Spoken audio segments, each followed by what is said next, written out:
Hello, friends.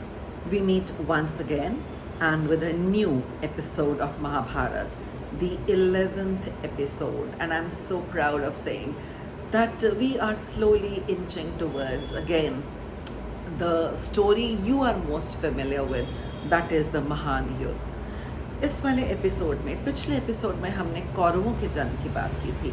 इस episode में हम पांडवों के जन्म की बात करेंगे और उसका रिश्ता बहुत सीधा सीधा पांडु के श्राप से और वैराग्य से है। तो आगे बढ़ने से पहले एक बार फिर से सच्चे मन से श्री कृष्ण जी को साक्षी रख के आगे की कहानी शुरू करते हैं, जिसमें पांडवों का जन्म और पांडु को श्राप और वैराग्य की बात करते हैं। तो पांडवों के पिता पांडु एक बार वन में शिकार कर रहे थे। वहाँ पर उनके हाथों एक मृग और उसकी पत्नी मृगी का वध हो गया। वह उस समय मैथुन कर रहे थे। मैथुन तो शुद्ध हिंदी है, मतलब they were having sex, that is they were in each others company. घायल मृग ने गुस्से में कहा कि कोई नीच इंसान भी ऐसा काम नहीं करता और किसी को इस अवस्था में नहीं मारता। उसने कहा कि वह किंदम नाम का एक तपस्वी है, पर क्योंकि वह मृग के वेश में था तो ब्राह्मण हत्या का पाप तो पांडु को नहीं लगेगा, क्योंकि उन्हें पता ही नहीं था।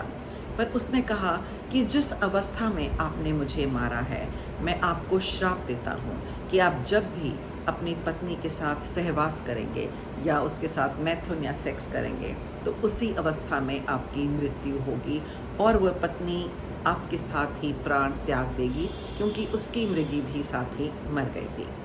पांडु को बहुत ग्लानि हुई, बहुत पश्चाताप हुआ और उसने अपने पूर्वज विचित्र वीर को भी की भी मृत्यु की याद आई कि उनके साथ भी ऐसा ही हुआ था। आपको याद है ना, सत्यवती का पुत्र विचित्र वीर जो बहुत कामासक्त हो गया और जल्दी मर गया था 2 पत्नियां छोड़ के।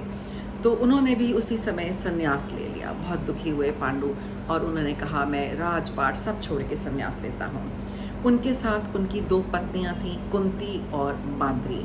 वो बहुत दुखी हुई। कुंती से विवाह के बाद उन्होंने माद्री से भी विवाह किया।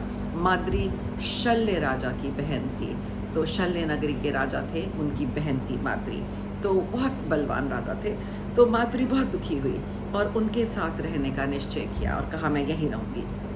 उन्होंने राजपाट इत्यादि सब त्याग दिया, पर पत्नियों ने उनका साथ नहीं छोड़ा। पांडु अपनी पत्नियों के साथ गंधमादन पर्वत पर रहने लगे। वहाँ ऋषियों ने कहा कि आप संतानहीन हैं और संतानहीन के लिए स्वर्ग का द्वार नहीं खुलता। ये एक राजा का कर्तव्य है कि वह वंश आगे चलाए, कि नहीं तो आपके बाद क्या होगा। धृतराष्ट्र तो अंधे हैं और बड़े बच्चे, अभी कोई आपका उत्तराधिकारी नहीं है और आप राजा हैं, तो आपका कर्तव्य बनता है कि आप वंश चलाएं। पांडु को पता था कि किंदम ऋषि के श्राप की वजह से वह संभोग नहीं कर सकते, वो किसी अपनी पत्नी के साथ सहवास नहीं कर सकते। तब वह अपनी पत्नियों के पास गए और उन्होंने अपना दुख बताया और कहा कि मैं बहुत दुखी हूँ। कुंती ने उन्हें दुर्वासा ऋषि से मिले वरदान के बारे में बताया और कहा कि उन्होंने एक बार दुर्वासा ऋषि की बहुत सेवा करी थी जब वो शादीशुदा नहीं थी, अपने पिता के पास रहती थी। तो उन्होंने उसे एक मंत्र दिया था और कहा था कि जिस भी देवता का आवाहन करेगी इस मंत्र को पढ़कर, वो उसके वश में आ जाएगा और वो उससे संतान की प्राप्ति कर सकती है।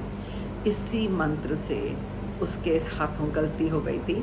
उसने बहुत कौतूहल से, क्यूरियोसिटी से मंत्र पढ़ के सूर्य देवता को बुलाया और उनके संयोग से कर्ण का जन्म हुआ। पर क्योंकि तब उनकी शादी नहीं हुई थी, इसीलिए उन्होंने तब कर्ण का त्याग कर दिया था और उसको बहा दिया था, जिसको आगे चलकर एक सारथी ने पाला। तो इसीलिए वो एक अलग कहानी है और उसको अलग तरह से बताएंगे। तब पांडु ने प्रसन्न होकर कहा कि तुम धर्मराज का आवाहन करो और हम तुम्हारे मंत्र द्वारा अपने आगे वंश को बढ़ाएंगे। तो उन्होंने कहा हमारी पहली संतान धार्मिक हो, इसीलिए आप धर्मराज का आवाहन करो ताकि वो अच्छे विचारों वाली संतान हो। तब धर्मराज के सहयोग से युधिष्ठिर का जन्म हुआ, जो सदाचारी और सत्य बोलने वाले थे। फिर पांडु ने कहा कि क्षत्रिय धर्म प्रधान है। मैं एक राजा हूँ और राजा की संतान को बहुत बलवान होना चाहिए, तो तुम एक बलशाली पुत्र के लिए वायु का आवाहन करो। उन्होंने उनके सहयोग से बलशाली भीम का जन्म हुआ। आपको पता ही है कि वायु के पुत्र हनुमान भी थे जो बहुत बलशाली थे, और भीम भी बहुत अधिक बलशाली थे। फिर पांडु को लगा कि मुझे संसार में सर्वश्रेष्ठ कहलाने वाला पुत्र चाहिए, क्योंकि देवताओं के राजा इंद्र तो सबसे देवताओं में श्रेष्ठ माने जाते थे। तो उन्होंने कुंती से कहा कि इंद्र का आवाहन करें। उनके संजोग से धनुर्धर अर्जुन उत्पन्न हुए। इंद्र का स्वभाव ऐसा था कि वो अपने पुत्र के लिए आगे बहुत कुछ करते हैं, जिसमें छल भी है, कपट भी है। ये कहानी अलग से सुनानी पड़ेगी क्योंकि बहुत लंबी है। इंद्र की ही वजह से सूर्य के पुत्र कर्ण ने अपने कवच और कुंडल उनको दे दिए थे। इंद्र ने ही अपने पुत्र अर्जुन को स्वर्ग में बुला के उसको सारे अस्त्र शस्त्र दिए और उसका समय समय पर बहुत साथ देते थे। पर क्या करें, पिता है ना, तो हम गलत भी नहीं कह सकते। पर सूर्य ने कभी कर्ण का साथ नहीं दिया, तो आप सोच सकते हैं कि शायद ये गलत था। तो एक बार माद्री के अनुरोध करने पर पांडु ने कुंती से उसे वो मंत्र देने के लिए कहा। माद्री ने अश्विनी कुमारों का आवाहन किया और उन्होंने माद्री को नकुल और सहदेव जुड़वा पुत्र दिए, जो बहुत रूपवान और गुणवान थे। इस तरह पांचों पांडवों की उत्पत्ति हुई और उनके गुण भी उसी प्रकार थे। एक बार पांडु अपनी पत्नी माद्री के साथ थे। वो उनके रूप को देखकर संयम खो बैठे और बलपूर्वक माद्री के साथ संबंध स्थापित किया। उसी क्षण श्राप के कारण उनकी मृत्यु हो गई। ग्लानि से भरी हुई थी माद्री। उसने भी अपने प्राण उनके साथ त्याग दिए। ये ऋषि किंदम का श्राप था, जो मृग के रूप में थे, और उसने कुंती से अपने पुत्रों को ध्यान से रखने के लिए कहा और मृत्यु को प्राप्त हुई। कुंती ने ये जिम्मेदारी बहुत अच्छे से उठाई। वो अपने 3 पुत्रों से पहले माद्री के 2 पुत्रों का ध्यान रखती थी, ताकि कभी उनको ये ना लगे कि उनके पास उनकी माता या पिता नहीं है। पांडु की मृत्यु के पश्चात कुंती ने अपने 5 पुत्रों के साथ हस्तिनापुर वापस जाने का निश्चय किया और वहीं से महाभारत का बीज और बोया गया। आपको पता ही है कि एक तो पांडु ने वैराग्य ले लिया था, जंगल में आ गए थे और उन्होंने सोचा कि अब तो पांडु इस राज्य के राजा नहीं बनेंगे, तो शायद दुर्योधन का ही चांस हो। पर जब कुंती 5 पुत्र लेकर वापस गई तो सारे लोग तो बहुत खुश थे, राज्य के लोग बहुत खुश थे, पर धृतराष्ट्र बहुत दुखी थे कि अब युधिष्ठिर ही कहीं युवराज ना बन जाएं। तो महायुद्ध की नींव अपनी वहाँ पे रखी गई उनकी वापसी पर। और कुंती इस बात को जानती थी, इसीलिए वो विदुर और व्यास जी सबसे बात करके, कृपाचार्य आदि से अपने लिए पूरा इंतज़ाम करके तब वहाँ से वापस गई थी।